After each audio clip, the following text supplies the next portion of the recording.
성탄절 이거는 국가에서 빨간 날로 즉 공휴일로 정해 놨습니다. 언제부터 언제인지 모를 정도로.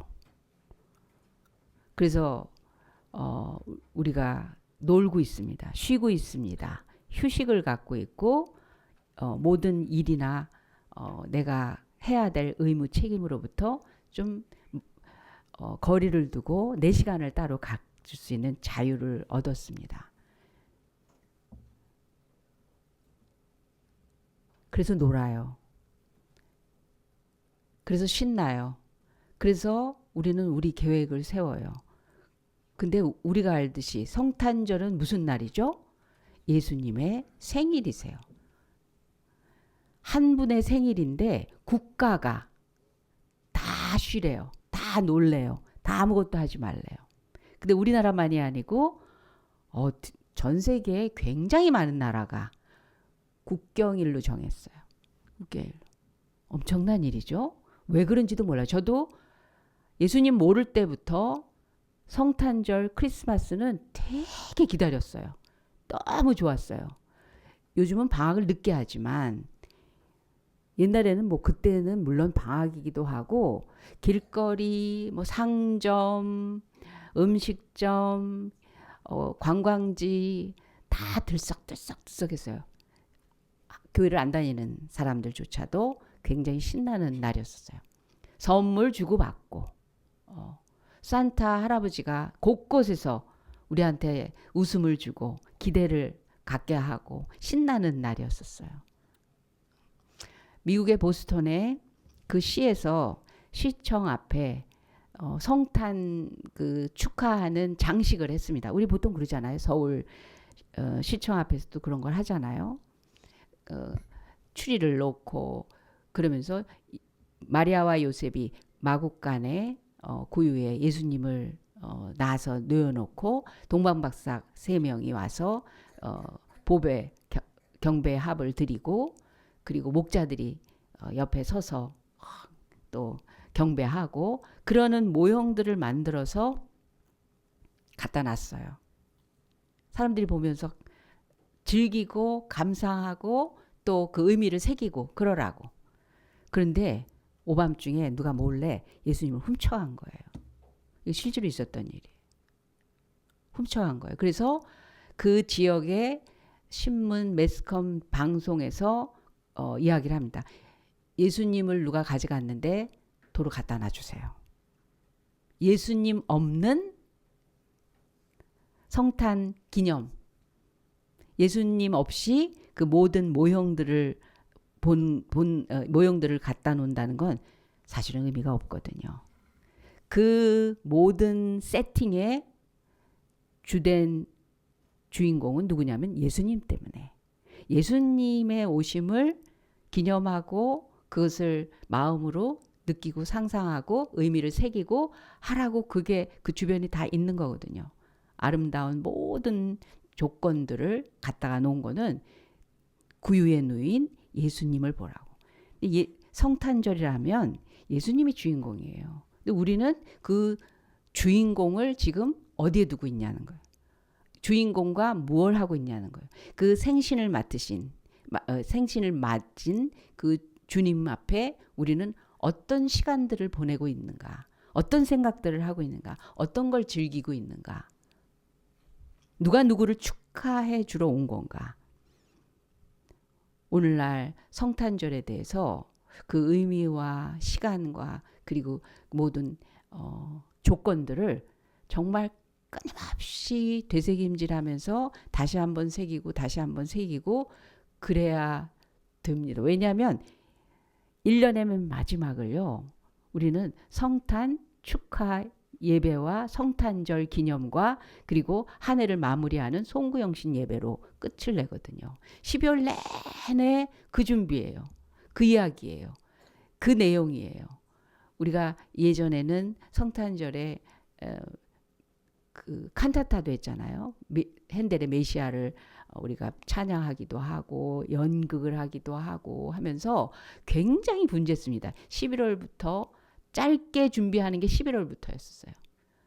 1년의 큰 행사 중에 마무리를 예수님에게 초점을 맞추게 되어 있습니다. 그 날이 진짜 예수님의 생신 그 날이냐 아니냐 그걸 따질 필요가 없어요. 그게 중요한 게 아니죠. 정말 누구에게 집중되어 있고 초점을 맞춘 그런 날인가. 그것이 교회에서는 엄청난 시간을 에너지와 노력을 들여가면서 그 시간들을 맞이하고 있습니다. 왜? 우리에게 진짜 주인공은 누구라는 것을 각인하기 위해서요. 세기 위해서요. 그걸 우리 마음속에 깊이 자리를 다시 잡기 위해서입니다. 새 날을 맞이하기 전에, 새해를 맞이하기 전에. 성탄절에는 오직 예수님을 생각하고 그분이 이 땅에 오신 목적이 무엇인지를 생각해야 합니다. 예수님 빼놓고 무슨 성탄절이겠어요? 오늘 본문의 내용은 이렇습니다. 로마가 이스라엘을 지배하고 있을 때 이스라엘의 총독 가이사 아구스토는 통치하는 이스라엘을 파악하려고 호적 신고를 하라고 명령을 내렸어요. 호적이라는 것은 자기가 원래 있었던 본적지에 가서 하라는 거예요. 요셉과 마리아는 나사렛에서 살고 있었지만 본적은 어디냐면 베들레헴이었어요. 그래서 베들레헴 고향으로 간 거예요. 거기에 뭐 온 나라가 호적해야 되기 때문에 다 움직입니다. 사람들이. 그러니까 이건 한꺼번에 사람들이 몰려있기 때문에 들어가서 숙식을 할 만한 장소가 없었던 거예요. 그래서 여간마다 사람 찾습니다. 안 됩니다. 없습니다. 길거리에서 있을 수도 없잖아요. 왜냐하면 이미 마리아는 만삭이었기 때문에. 참 정말 어려운 상황이었습니다. 그래서 흘러 찾아서 가다 보니까 말구유, 마구간이에요. 짐승이 있는 곳이에요. 정말 냄새 나죠. 거기에 아기를 담을 만한 뭐요? 그릇도 아니고 이거 무슨 침상도 아니고 유일하게 아기를 담을 만한 그 물건이 뭐냐면 말 먹이통이었습니다. 그래도 어떻게 해서든지 좀 깨끗하게 하려고 했겠죠. 가지고 있는 물건들을 사용해서 어떻게든지 정말 아이가 위생상 위험하지 않도록 최대한도로 노력했겠죠. 그래봤자 말 먹이통이에요. 냄새나는. 그리고 거기에 말이 먹었던 그 음식들이 있었던 거 그거 흩어낸다 할지라도 거기에 누우셨습니다. 예수님이 누울 곳이 없어서 구유에 누워 계십니다. 예수님이 이 땅에 오셔서 첫 번째 거처한 그곳이 어디냐면 구유였어요. 구유에 누이신 우리 예수님. 그런데 성경은 그 예수님을 뭐라고 하냐면 우리는 질그릇 안에 보배를 가졌으니 라고 얘기하는 거예요. 여러분 우리는 질그릇이래요. 왜? 깨지기 쉬우니까. 흙덩이니까. 흙에서 빚어진 흙덩이니까. 거기에 무엇이 담겨져 있느냐에 따라서 가치가 있는 거지. 질그릇은 그냥 질그릇이에요. 쉽게 핥혀지고 쉽게 깨지고 쉽게 물에 푹 젖어봐요. 흐물흐물해집니다. 어디에 놓였느냐? 저 길바닥에 굴러다니는 사금파리 같은 그런 그릇이냐? 어디 찬장에 있느냐? 장독 뒤에 뒷마당에 있느냐? 그거에 따라서 그냥 무슨 쓸모냐? 그 정도의 차이만 있을 뿐이지 질그릇은 질그릇이에요. 우리가 질그릇에 이 보배를 가졌으니 우리에게 보배는 참된 보배는 우리 예수 그리스도십니다. 예수 그리스도를 품을 때 그냥 말먹이통하고 달라요. 말먹이통은 어느 마구간에나 널려 있어요. 온 세상에 이 마구간 저 마구간 이 동네 저 동네 이 나라 저 나라 그건 말먹이통일 뿐이에요. 그런데 누가 거기에 담겨져 있느냐? 먹이가 담겨져 있느냐? 아니면 어떻게 그곳에 예수님 이 땅에 찾아오신 예수님. 그냥 사람이 사람을 낳는 것이 아니라 하늘에서 이 세상에 있는 죽어가는 영혼들, 불쌍한 영혼들, 정말 하나님 없이 방황하는 영혼들, 이 세상이 단 줄 알고 여기서 몸부림치면서 정신없이 살아가는 그 영혼들을 위해서 한 걸음에 달려오신, 자신을 아끼지 아니하고 달려오신 그분이 담겨진 말구유냐, 그거에 따라 다릅니다. 우리가 이 보배를 질그릇에 가졌으니 이는 능력의 심이 큰 것이 하나님께 있고 우리에게 있지 아니함을 알게 하려 함이라. 예수님은 우리에게 진정한 보배십니다. 그가 작으냐 크냐 그거와 상관없습니다. 그에게 보배가 담겨져 있다면, 그가 어떤 재료의 질그릇이냐 그거와 상관없습니다. 그 안에 무엇이 담겨져 있느냐에 따라서 그 가치와 의미는 완전히 달라지는 것입니다. 보배가 구유에 누웠어요. 구유에서 누워 계신 우리 주님한테서 우리가 찾아내야 될, 우리 각자 질그릇인 우리가 찾아내야 될 내 가치, 내 의미, 그것을 오늘 새겨보는 시간이 돼야 될 것입니다. 예수님은 과연 어떤 보배십니까? 예수님은요, 겸손이라는 보배세요. 겸손. 예수님이 직접 말씀하셨어요. 나는 내게 와서 배워라. 예수님이 직접 와서 배우래요. 내게 와서 배워라. 수고하고 무거운 짐진 자들아 다 내게로 오라. 내가 너희를 편히 쉬게 하리라. 내가 주는 멍에는 가볍고 쉽다. 내게 와서 배우라는 거예요. 어떻게 멍에인데 가볍고 쉬워요? 나는 겸손하고 온유하니 내게 와서 배우래요. 그래서 그 말을 가지고 어떤 그 유명한 분이, 제 이름은 얘기하지 않겠어요. 성경에 보면 그래도 다른 그 교주들은 종교 지도자, 종교의 어떤 그 제목들이 있잖아요. 누구를 믿는 거 있잖아요. 다 겸손했는데 예수님은 교만하대요. 왜? 직접 자기를 온유하다 그랬대요. 온유하고 겸손하다 그랬대요. 그리고 나는 누구다, 나는 누구다, 나는 빛이라, 나는 생명이다, 나는 생명의 떡이라, 나는 부활이요, 나는 목자라. 자기를 나 했다고, 그게 교만이라는 거예요. 교만과 겸손의 차이를 전혀 알지 못하는 자입니다. 여러분, 나는 온유하고 겸손하니 내게 와서 배우라, 그렇게 말씀하시는 이유는 뭐냐면요, 그 겸손의 기준이 자기에게 있지 않고 하나님에게 있기 때문에 하나님의 기준으로 사니 너는 그걸 배우라는 거예요. 그게 겸손이에요. 겸손이라는 보배를 우리 안에 우리는 담고 있는 거예요. 말구유와 같은 질그릇인 내가 누구를 담았는 줄 아세요? 겸손이라는 보배를 담은 거예요. 하나님이 기준이세요. 지금 전 세계에 가장 높은 탑이 뭔지 이름 생각나십니까? 브루스 할리파라는, 거기에 있는 거, 두바이에 있는 거. 전에는 타이베이가 508m였대요. 근데 그 브루스 할리파는 805m라고 그래요. 300m나 더 높이 한 거예요. 굉장히 높죠. 그 사진만 봐도 막 아찔하잖아요. 그 사막지대에. 대단해요, 사람들. 그런데 그거에 될 것 없이 영원히 최고로 이 세상에 속한 것 가운데서 최고로 높은 게 있어요. 그게 뭐냐면 교만이에요. 교만 너무 높아. 교만은 너무 높아. 그래서 다 시시해. 다 자기의 판단 속에 있어요. 자기가 얼마든지 비판할 수 있는 자기 지식이 있고 경험이 있고 실력이 있고 쉽게 비판해요. 쉽게 말해요.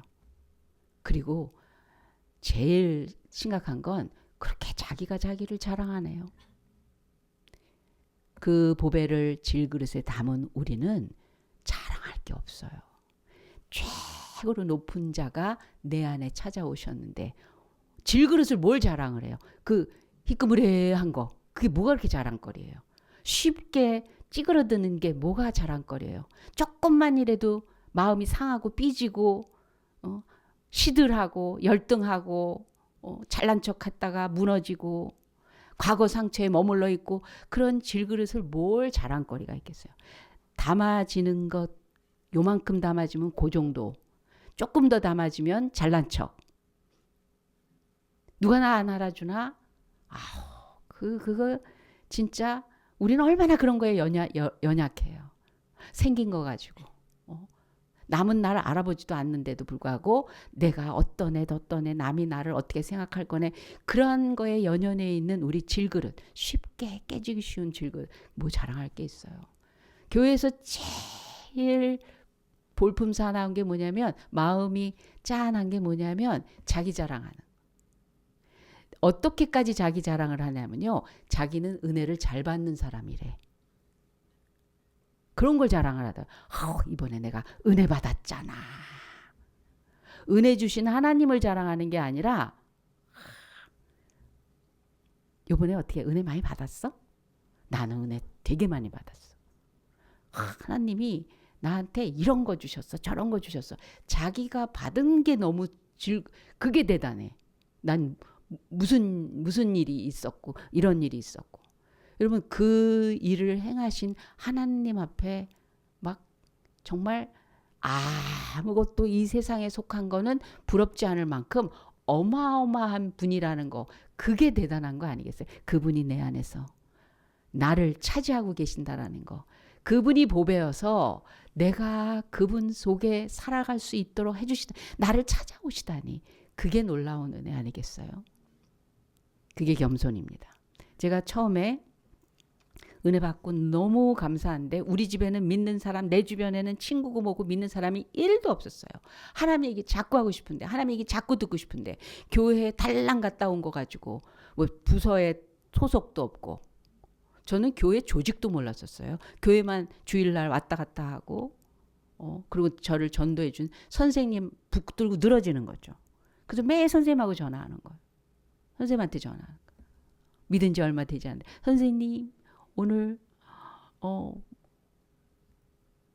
이렇게 갔다 왔는데 뭐 성경을 읽었는데 오늘 새벽에 말씀 들었는데 괜히 얘기하고 싶으니까 얘기를 하는 거예요. 그러면 계속 들어주면서 이제 자꾸 그러니까 선생님이 그러시더라고요. 선생님 집 근처였었는데 그때가 어디냐? 그래서 사실은 선생님 집 근처예요.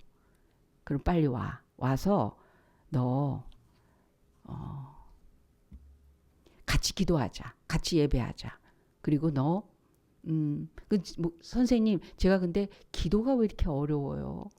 저는 가슴에는 기도가 막 이렇게 나도 하고 싶고 막 그런데 막상 입으로는 왜 이렇게 기도가 어려운지 모르겠어요. 그래? 그럼 우리 집에 같이 기도하자. 같이 기도하면서 하나님께서 기도의 은사를 주시도록 우리 같이 예배하면서 기도하자는 거예요. 그래서 저 믿은 지 지금 한 달 조금 더 됐는데 제가 그런 능력을 받을 수 있을까요? 왜냐하면 죄송해서 제가 자격 없어서 그리고 그런 걸 바라는 것 자체가 오만방자한 것 같아서 아직은 이런 생각이 들어서 제가 지금 믿은 지 얼마 안 됐는데 그렇게 하나님이 주시도록 해도 되나요? 뭐 그런 기도를 해도 되나요? 그랬더니 갑자기 전화인데 야, 너 교만해! 이러시는 거예요. 에? 전 겸손한데. 겸손해서 이렇게 얘기했는데. 겸손하려고 해서가 아니라 제가 잘났다고 생각을 안 하고 있는데. 근데 야, 너 교만해! 네? 너 언제부터 그러면 하나님이 주실 만한 자격이 있을 것 같아? 너는 그저 주시면 받겠습니다. 하나님이 원하시고 뜻하시고 바라시고 그리고 행하신다면 아멘입니다. 감사합니다. 환영합니다. 기다리겠습니다. 따르겠습니다. 넌 그것만 할 주제지 제가요 자격이 없거든요. 제가요 아직은요 그렇거든요. 저 좀 잘해놓고 나서 그런 다음에 하겠습니다. 곧다우 소리 한다고. 저는 그 순간 그 전화에서 그 말씀을 하시는 순간 교만과 겸손이라는 개념이 완전히 바뀌었어요. 정말 완전히 바뀌었어요. 저 뻔뻔한 게 믿음이라는 걸 알았어요. 하나님이라면 네 주제에 사람들은 그럴 수 있어요. 네 주제에 목사야? 네가 목사 될 자격 있어? 없어요, 저. 근데 하나님이 하신다니까. 그래서 목사 고시 보고 면접 볼 때 질문이 딱 하나요. 이 시대에 목사들이 수두룩한데 여자가 목사가 돼야 될 이유를 하나님 뜻이라는 거 빼고 말하래요. 그 6명이 저 하나를 면접하는 거예요. 6분의 목사님이 저를 하나를 놓고 면접을 보는 거예요. 제가 정말 거의 6개월 동안 하나님 제가 왜 목사해야 돼요? 제가 왜 목사해야 돼요? 저 목사 아니어도 열심히 섬깁니다. 안 한 거 없어요. 정말 기쁘게 밤낮 없이 너무 좋아서 하나님 섬기고 있는데 왜 타이틀을 나한테 꼭 맡기셔야 됩니까? 왜 이렇게 박아 놓으시려고 그래요? 왜 이렇게 제한하시려고 그래요? 왜 이렇게 꼼짝 못하는 걸로만 하나님 쓰시려고 하는 거예요? 괜히 갇히는 것 같은 느낌? 그러니까 즐겁지 않을까봐가 아니라 전 너무 행복하게 교회 생활하고 섬기고 일을 했거든요. 밤낮 없이. 너무 좋아서. 그럼 됐지. 왜 타이틀이 왜 스타 그거 뭐라 그러죠? 사람을 이렇게 제한해 놓으신지.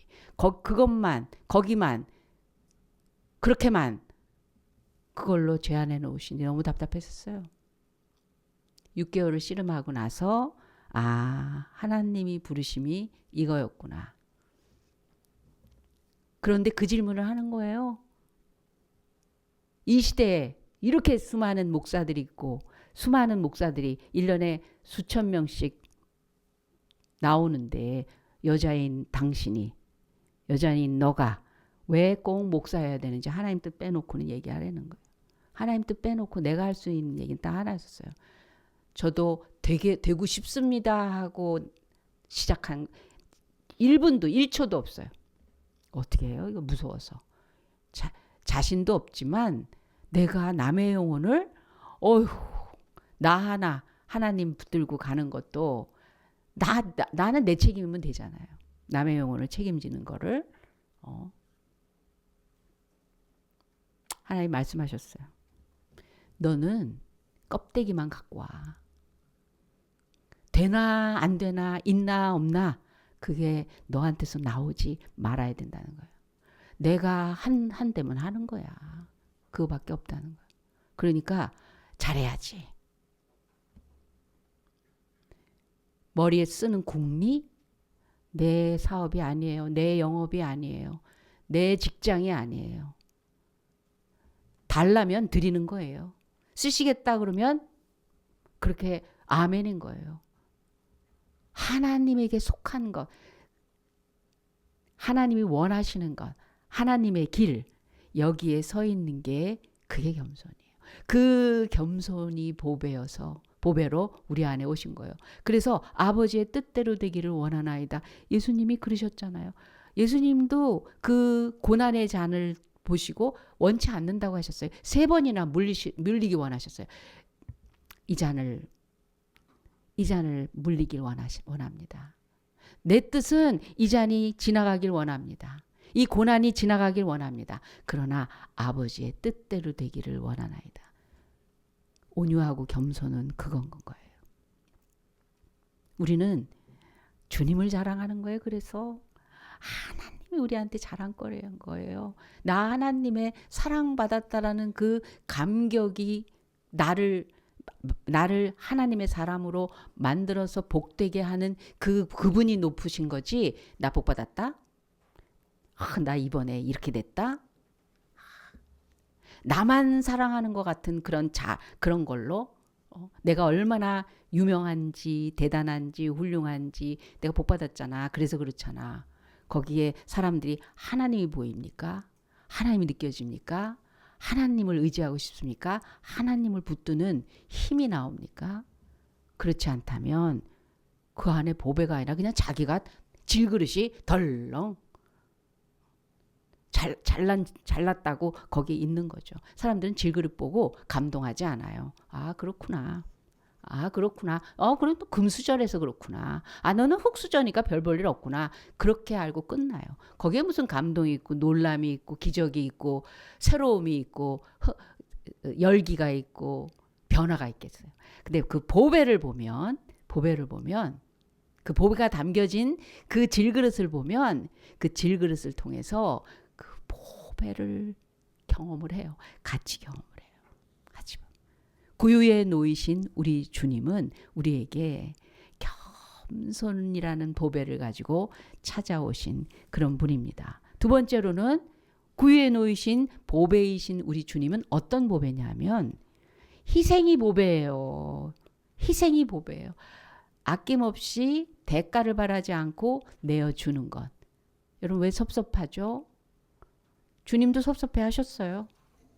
그러나 나한테 뭘 해달라고 하는 그런 섭섭이 아니라 사랑하고 살리고 싶고 복되게 하고 싶고 축복해서 정말 더 잘 살게 하고 싶은 그 뜻을 이루지 못해서 섭섭한 거예요. 자식한테 더 맛있는 걸, 더 좋은 걸 주고 싶은데 줄 수 없을 때 그 아픔처럼 그렇게 줬는데, 그렇게 사랑하는데, 그렇게 아낌없이 내어줬는데 여전히 지지궁상, 엉뚱한 거 쫓아다니고 속고 사기당하고 가짜에게 인생을 맡기고 그런 걸 보면 그럴 수 있어. 나한테 그럴 수 있어.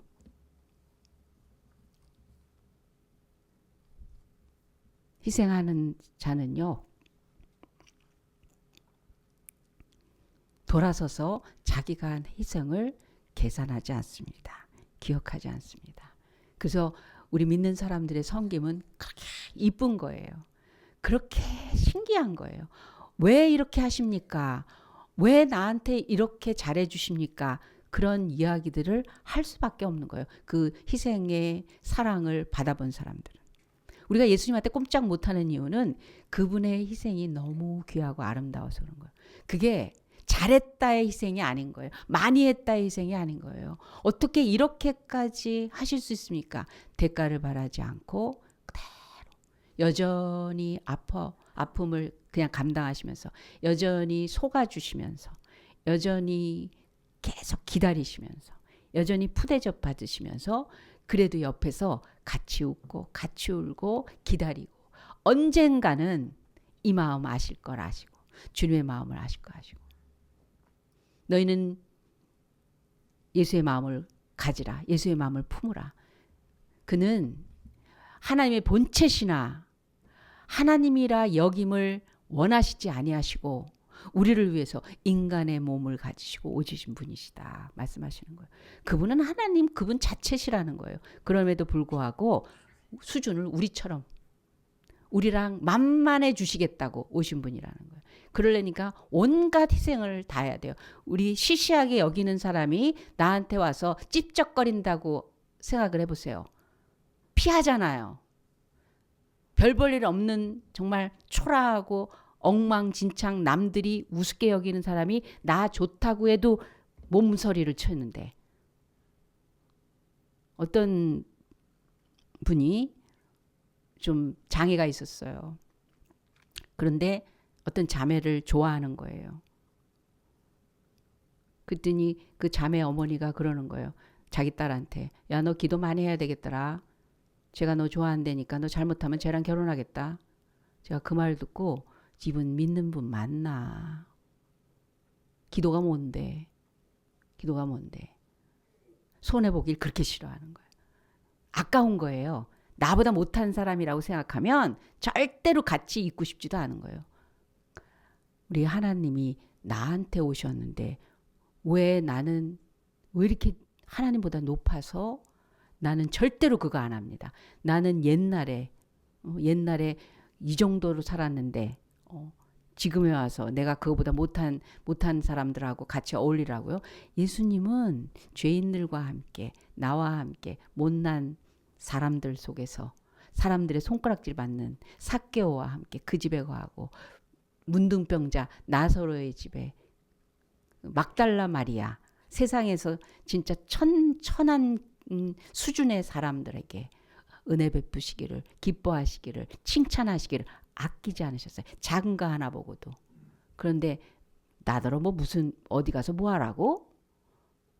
보배가 아니어서 그래요. 질그릇일 뿐이어서 그래요. 보배를 담는다면, 보배가 담아졌다면 못할 게 어딨어요? 보배가 내 안에서 빛나주는데 나는 그거로 그 보배 때문에 다른 걸로 초라해지지 않는다는 거예요. 보배가 내 안에서 내 삶을 나를 지켜주시는 한 나는 다른 것 때문에 절대로 초라해지지 않는다는 거예요. 그분이 나를 위해서 희생하셨는데 내가 섬기면 정말 작은 섬김이거든요. 줄 수 있고 행할 수 있고 나눌 수 있고 함께 할 수 있는 그런 힘이 있습니다. 마지막으로 세 번째, 무엇이 우리에게 주님이 구유해 오신 보배신가? 하나님이 나와 함께 하신다라는 임마누엘이라는 그것이 보배라는 거예요.